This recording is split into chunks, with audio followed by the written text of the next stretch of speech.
Hay un dicho que debe ser no solo mexicano, creo que mundial, de que cuando pide uno algo hay que estar preocupado de que se le pueda uno cumplir. En el caso de Egipto, pues había un clamor más o menos mundial de que una de las repúblicas más avanzadas del mundo árabe, pues dé ese gran brinco a abrazar formas democráticas al estilo occidental, con partidos políticos bien constituidos, con una competencia real, pero ahora que se está dando esta, pues francamente sacar del medio político a los militares, es lo que está ocurriendo, los grandes triunfadores de la gesta son la hermandad musulmana. Van a tener mayoría en el Parlamento y esa mayoría podrá elegir al presidente.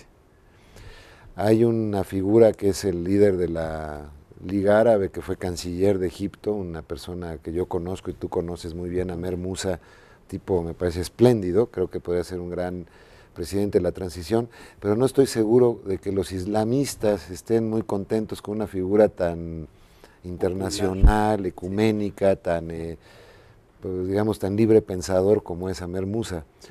Entonces lo más probable, o bueno, mejor lo dejo al experto, ¿cuál es tu lectura? ¿Qué va a pasar? O sea, realmente, si esta hermandad musulmana se apropia del Parlamento, ¿qué va a ocurrir con el futuro de Egipto? ¿Va a seguir la vía de los ayatolas de Irán? ¿Van a tener estas tensiones religiosas como las que se están viendo en Irak?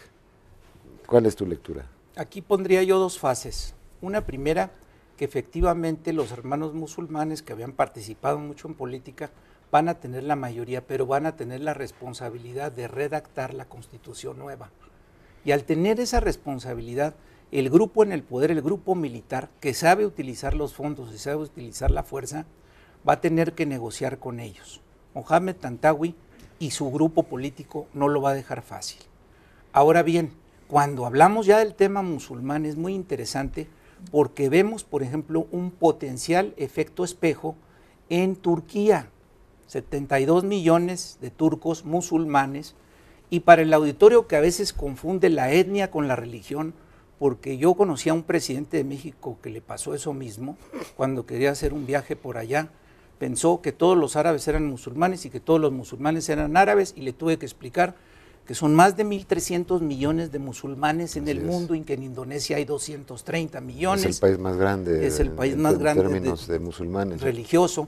Entonces, ya cuando entramos al tema de la religión, hay que tener cuidado cuando la religión se aplica a lo político.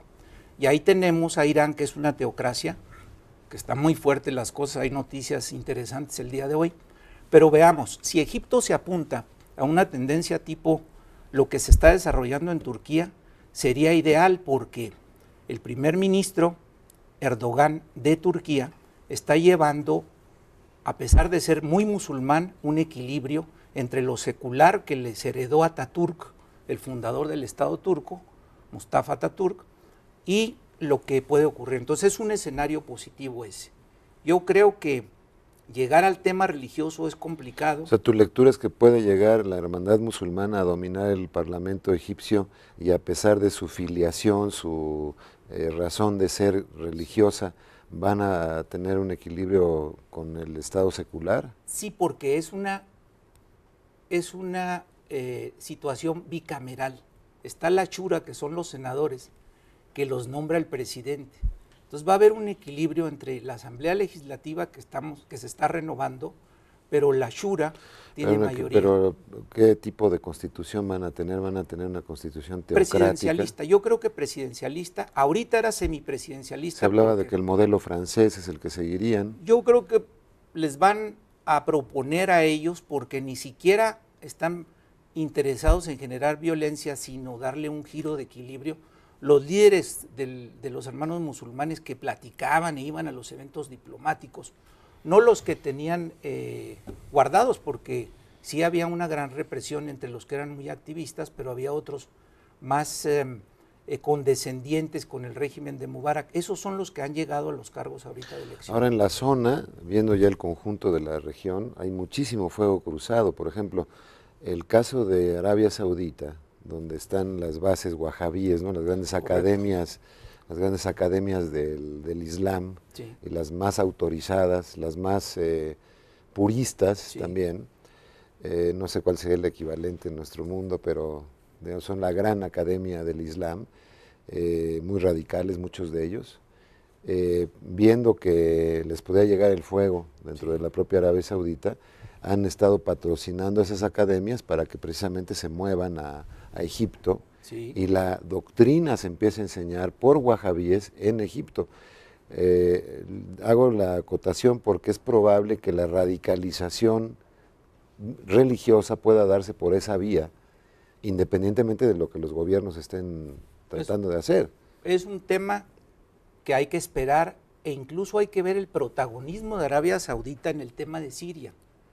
Ayer el canciller de Arabia Saudita participó activamente en la reunión de la Liga de Estados Árabes, donde le leen la cartilla ya a Bashar el-Assad, presidente de Siria, que le dan 2 meses para que se vaya. Aunque la Liga de Estados Árabes siempre le han considerado el epíteto que es una organización sin dientes, parecida a muchas otras que conocemos, que nomás toma acuerdos pero no se cumplen, parece que hay una decisión aquí de que en Siria el señor Bashar el-Assad, de los jóvenes dirigentes árabes, pues se retire y ceda el poder al vicepresidente. Bueno, pues tienen el precedente ahí en Siria de lo que acaba de pasar en Libia con Gaddafi. 11 años en el O sea, poder. realmente puede uno salir sí con... Es correcto, y en un son ataúd. cifras muy complicadas, más de 5,000 muertos, hay muchos detenidos. No, y el uso de la fuerza pública y sobre todo del ejército en contra de la población civil. Sí, y fue yo realmente estoy sorprendido el tiempo que ha pasado y que no haya una sola resolución del Consejo de Seguridad en esta materia. Sí, parece que ya estaban tratando de llevar de la Liga de Estados Árabes algo al Consejo de Seguridad. Pues ojalá que los miembros árabes del Consejo en este momento llevaran una resolución. Ahí tenemos un contrapeso que ya saltó, que es Rusia, que dijo que no se deben meter al estilo Libia con Siria. Como están en transición, porque 4 de los 5 miembros permanentes del Consejo de Seguridad se están renovando, se van a quedar los dirigentes, los presidentes, quizá Rusia ande más ocupada en lo suyo, el señor Putin, y no intervenga tanto.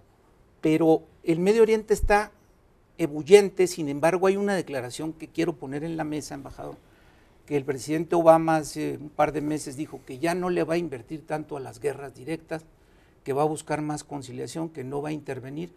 A lo mejor ya dejaron sus negocios de petróleo en Irak con el grupo Halliburton, a lo mejor ya tienen diferentes acuerdos, a lo mejor los europeos, sobre todo Italia, están muy contentos porque van a tener que renovar la infraestructura petrolera de Libia. Entonces, cuando los intereses ya se comienzan a satisfacer un poco, quitan la presión y van a soltar un poco la idea de que tienen que ser necesariamente gobiernos muy afines a las metrópolis. La tesis de la administración Obama es el liderazgo desde atrás, ¿no? Leading from behind, como dicen. Cierto. ¿No? Y en el caso de Libia les funcionó muy bien, o sea, fue muy eficaz. Sí, salió no hubo derramamiento de sangre, mucho menos de sangre estadounidense, les salió muy bien. Sí. En el caso de Siria, están viendo quiénes son los que van adelante, cuáles son quienes estén tomando la vanguardia, y realmente parecería que es la Liga Árabe. Sí, y hay un consejo ya de transición, un consejo nacional político que enfrenta a la oposición, a Bashar al-Assad, que lleva 11 años en el poder, que ha sido un presidente débil porque él, como médico, oftalmólogo, estaba en Inglaterra, de repente muere su hermano, que era el sucesor de Hafez al-Assad, y lo traen, y la vieja guardia lo manipula durante 11 años, pero se pierden ahí condiciones, y luego la influencia de Siria en Líbano lo dejó muy desgastado, al tiempo que lo hicieron retirar las Fuerzas Armadas ahí, lo que le hablaban del asesinato de Hariri en Líbano. Sí, entonces ha dejado muy mal parado a Bashar el-Assad, quien su cuñado es el que lleva las Fuerzas Armadas, y pues se le ha pasado la mano. Sí. En el siguiente segmento a ver si revisamos un poco el tema de qué viene en Siria, porque pues, pareciera así que está más o menos cantado el tiempo de que puede durar Assad en ese país como líder. Se nota que incluso el grupo que lo manipula ya no está contento con él, lo están usando, pero efectivamente las grandes potencias están viendo cómo viene la sustitución, que es un problema. Por eso en el caso ruso se entiende que de aquí a marzo, hacia marzo que tengan las elecciones presidenciales en Rusia, más o menos todo quede quieto. Cierto. Pero regresamos después de esta breve pausa para seguir analizando el Medio Oriente. En lo que al Estado sirio respecta, este no parece escapar a la tradición autocrática del mundo árabe, dado que en los últimos 42 años ha sido gobernado por apenas 2 personas: Hafez el-Assad, militar de la Fuerza Aérea que mediante un golpe de Estado se hizo con el poder en 1971 y lo ejerció hasta su muerte ocurrida en el año 2000, y Bashar al-Assad, su hijo, quien tras la muerte de Hafez heredó el poder en Damasco, gobernando el país hasta nuestros días y desplegando una cruenta represión contra las manifestaciones populares que hoy por hoy llevan más de 10 meses exigiendo libertades políticas y democracia.